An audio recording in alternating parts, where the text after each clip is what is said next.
একেবারে স্বচ্ছ পানি, পাথর সঙ্গে পরিষ্কার পানি।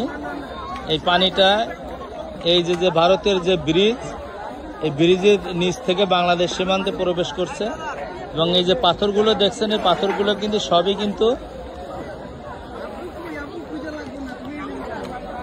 বন্যা বা পানির তীব্রতা থাকে সেই সময় এখানে আসে এই পর্যটকরা, যারা গোসল করছে এরা বাংলাদেশে। আর এই পাশে যারা আছে এই যে নৌকায় বসে এরা হচ্ছে ভারতে। আর এই হচ্ছে বাংলাদেশ সীমান্ত, যেটা ভারত বাংলাদেশ বর্ডার।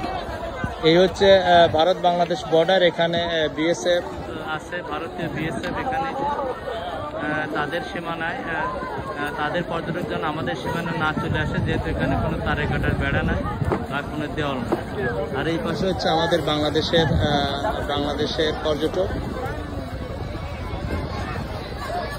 আর যে জায়গাটা আমরা উঠছি হচ্ছে জাফলং 0 পয়েন্ট। এবং 0 পয়েন্ট এই মুহূর্তে যে পাথরের বিশাল যে পাথর পল্লী তৈরি হয়েছে, এই পাথর পল্লীটা কিন্তু বিশাল বিশাল পাথর। এবং এই পাথর দেখার জন্য কিন্তু পর্যটক আসছে এবং পর্যটক